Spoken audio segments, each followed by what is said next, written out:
Hello and welcome to today's episode. So, today we're going to talk about another interesting and fascinating subject, which is about coaching. Now, some of you, or most of you, would have been through some form of coaching, especially if you're working in the corporate sector, where coaching is by default one of those effective ways of helping individuals achieve peak performance, being productive, and accomplishing a lot of goals. So, coaching is one of my favorite ways of helping individuals, participants, learners from across fields to achieve what they want to achieve. And coaching is applicable in multiple ways. So we're going to look at one such tool, one such framework, which is a beautiful framework to help people achieve their goals. And you can use this as a coach yourself. So even if you're not a certified coach, you can use this model in some way or the other to help individuals gain traction and accomplish what they really want to accomplish for themselves. So we're going to talk about a wonderful concept called as the grow model of coaching. So what is the grow model? So grow model is a concept that was advocated by the gentleman that you see on your screen now, Sir John Whitmore. Unfortunately, he's not living anymore. He's passed away, but he came up with this idea of the grow framework. And what is fascinating about it is that it's absolutely simple and straightforward to use, and therefore you can readily use it. I'm going to share with a bunch of tools to use this model effectively. Okay, so the reason I believe this is a wonderful model is because it has years of research by Sir John Whitmore, and he is considered to be a pioneer in the field of coaching. So let's look into the GROW model and how one needs to apply this to their context. So the GROW model essentially is an acronym, and it has got 4 stages in it. The first one is what we call as goal. So G stands for goal, R stands for reality, O stands for options, and W stands for will. So at each of these stages, you're looking for some specific answers or pieces of information so that you can help your coaching, the person who's getting coaching from you, move to the next level and ultimately achieve success. So what questions do you use at each stage? Well, that's precisely what this model is going to tell us. So let's begin with the first stage, which is the goal stage. So what is going to happen in the goal stage? Now, many a times when people start their journey, they say things like, I want to be successful, which is great to know. But unfortunately, it doesn't mean anything because success is a very, very subjective term. So when someone says, I want to be successful, I really don't know what he or she means, whether it's financial success, health wise, relationship wise, abstract. It's really confusing. So it's important for you as a coach to understand what is your goal. You've got to be as specific as possible. So tell me, what is the goal that you want to achieve? What are some of the priorities that you have? So let's say you have 10 goals. Out of these, you can't have all the 10 goals achieved at the same time. So can we prioritize them? Can we say, what are the next 2 goals that you want to achieve over the next couple of years? Okay, what exactly are you wanting to achieve? Also, can we measure it? Can we measure it in financial terms and in quantitative terms so that we understand that you are achieving something at each stage? But one of my favorite questions when you're discussing about the goal of any individual is to ask the person, what will success look like? And why is that an important question? Because the moment you ask for what will success look like, it will make people reflect upon how success looks to them. Now, one might believe that all of us know clearly what success needs to look like, but in my experience as a coach, I've usually identified that people do not know what success should look like. All they know is they want something, and sometimes that something is a little more clearer, sometimes it's not, but very few people are actually clear about how will success look to them financially, reputation wise, trust wise, and so on and so forth. So ask people to paint a picture in their minds. How should success look like? What will it mean? Will it mean that you are a great influencer or a thought leader, or that you're rolling in money, or whatever exactly that means to you? So it's important for you to gauge as a coach, what will success look like to the individual concerned. Remember, it's not success from the coach's perspective, it is a success from the coachee's perspective. So you've got to understand that before you move on to the next stage. Also, one more caveat here is don't try to rush through the goal stage because you need to really spend some time. You're also getting to know the individual in front of you. So take your time, bite your time, because you want to clearly understand what is the goal. without which the other three stages will be rendered meaningless, right? Because if you don't know the clarity of the goal, then the other three stages, which are usually the follow-up stages, are rendered meaningless. You got to spend some time, invest that time to clearly understand what is the goal. Perhaps it's a good idea, once you get the goal from the other person, you reiterate it so that you know that you're clear in your mind about what is the goal. Okay, so often that's something which needs to be done. Step number 2 is where we do the reality check. This is where the rubber meets the road. Now, you want to achieve, let's say, a position XYZ. Where are you today? Okay, so today you are at ABC. From ABC, you want to go to XYZ. So we need to know, where are you today? Also, important question to ask is, can you control the result? Okay, whatever results are going to happen, is that in your control? It may not be fully under your control, but do you have some degree of influence on the result? What you don't have under your control also needs to be clarified. So maybe some part of it, you have some influence, some part of it, you don't have any influence. What are the major milestones or key points towards achieving these goals that you're wanting to achieve? So these are another important set of questions that you need to look for. The third important question that you need to look for is, who is involved and what effect could they have? So who are the people who will be part of this journey? Are you going to do it all by yourself, or there are people who will handhold you or whom you can trust and take advice from or take some help from? So who are the people who are critical to this entire process? But another important question is, what have you done so far? I mean, we are here today, but to reach to this point, you must have put in some efforts in the past. So could you please elaborate, expand on what have you done from your end to reach where you are today? And most often or not, that will make people think and reflect on what they have done. This is also useful because as a coach, when you're suggesting something, you already know what has worked or what has not worked. So what actions have you taken in the past to be where you are today is another important question. And of course, what challenges, what obstacles are you encountering? Now, you know where you are today, you know where you want to be, but there is something that is stopping you. So what is it that is stopping you? Is it your own mental framework, or there are real challenges that you're encountering? Is it about money? Is it about health? What exactly it is that is stopping you from achieving what you already know? So these are questions which are important while you do the reality check.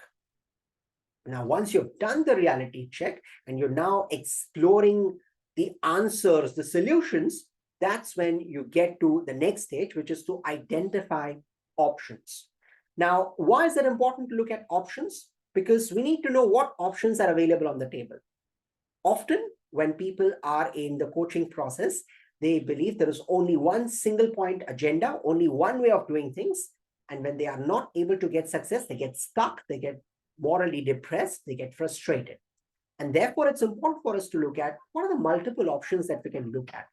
Which of these options do you think you would be able to apply? So the feasibility of those options. Have you tried any of these options in the past? Might also be a good question to ask.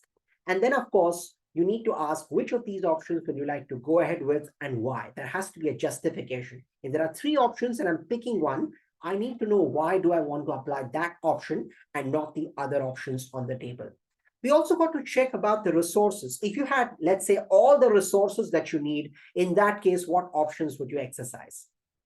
So that might sound like a hypothetical question at times, because you do not have all the resources all the times, but nonetheless, it will make people think and reflect about what options could they really think and go ahead with. Also, could you link your goal to another organizational challenge or issue? Is your goal linked to the organization's challenges, its goals, and so on and so forth? Is there any interconnectivity between the two? And of course, what will be the perfect solution that you may want to go ahead with? You've got 10 options, or you've got 3 options, or 2 options. Which option would you like to prefer? Would you like to go ahead with it? Why would you like to go ahead with it? Why not this option and why this option? So the role of a coach is to ask these questions so that it makes the coachee reflect upon the scenario. Remember, the objective of these questions is not to overwhelm someone or overpower or corner someone, but to discover, but to co-create. And that is what you're trying to do by asking all these questions, right? Then the last stage, of course, is the will. You might have all the things in the world, right? You are clear about your goal. You're clear about where you are today. You're clear about what options you can exercise. But if you do not have the willpower, things will not happen for you. Now, a lot of people struggle here is that they do not have the willpower. Maybe in the past they've tried some things and things did not work out, so they're not really motivated. So it's important that you build the willpower. But for that to happen, you need to really test the current amount of willingness that a person is possessing in terms of accomplishing the goal. Because you are a coach, your job is to facilitate. Your job is not to do what the coachee needs to do, right? Unfortunately, a lot of coaches start doing things for the coachee, believing that they're trying to help someone, but that's only a short-sighted vision about things to happen. You can't directly help or get involved into doing it. It is a coachee who does it. Your job is to facilitate an environment and to get things done out of the coaching. So you've got to check the willingness of the individual. How do you do that? Again, through questions. What will help you to keep going in spite of challenges?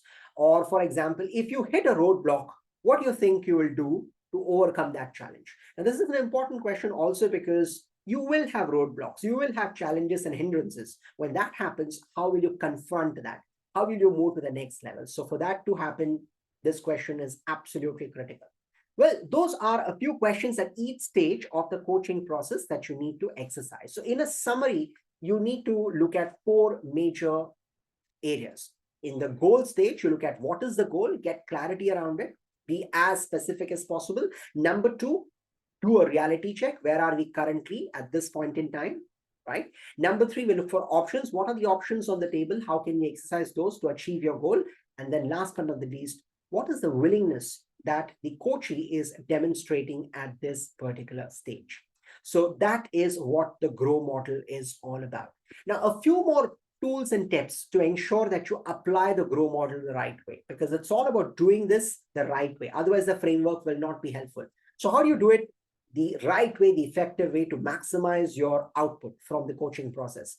So when you're the coach, a couple of things to remember. And this is not just true for the current framework, but for any kind of framework in coaching that you use, these things will remain to be important. So number 1 is you've got to be prepared with your questions as a coach. Okay, so you've got to have a list of your own questions saying that, okay, these are the questions I'm going to ask to my coachee so that I can get information based on which I will then decide how to coach this particular individual. So be prepared with a list of questions that you need to ask at each stage. Number 2, very, very important, is that you talk as little as possible or only when necessary. And it's important that you get more information or data from your coachee. So it's not about you, the coach, it's about the coachee, it's about the other person. So if there is anyone who is under limelight here, it's the coachee, it's not the coach. A lot of times, the coach speaks more because they tend to believe that if I speak more, I'll be able to impress more, which is absolutely not the objective of any coaching conversation.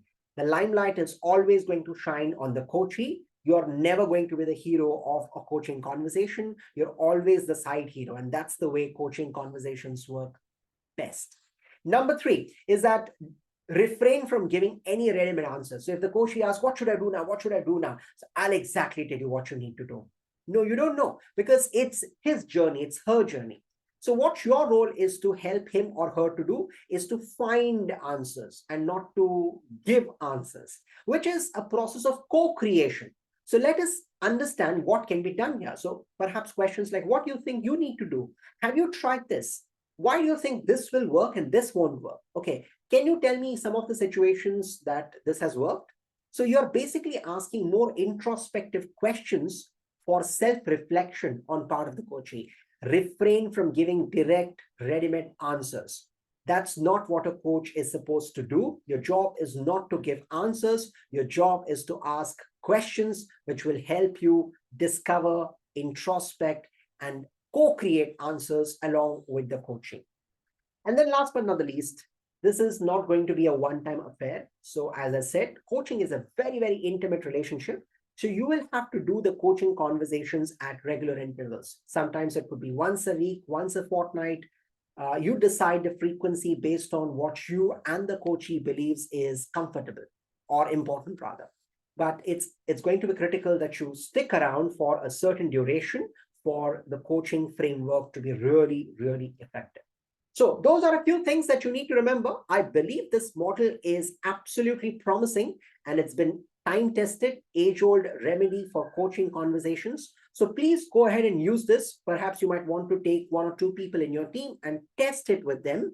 And you can also tell them that you're doing it for the first time, which is perfectly all right. But I believe if you start with this, it will give you a lot of confidence to coach other people as well. You can also share your knowledge, but you can also help them find their own answers, right? And this is what Sir John Whitmore concluded about his outlook on coaching, is that coaching is unlocking a person's potential to maximize their growth. How true is that even today, and will always remain true?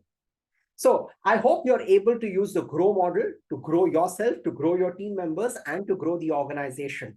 I wish you all the very best, and I sincerely look forward to your thoughts, your ideas, and of course, if you have any questions, I'll be more than happy to look into those questions as well. Thank you so much for listening in, and I'll see you again very shortly with another video on another topic very, very soon. Till that time, take care of yourself, and bye-bye for now.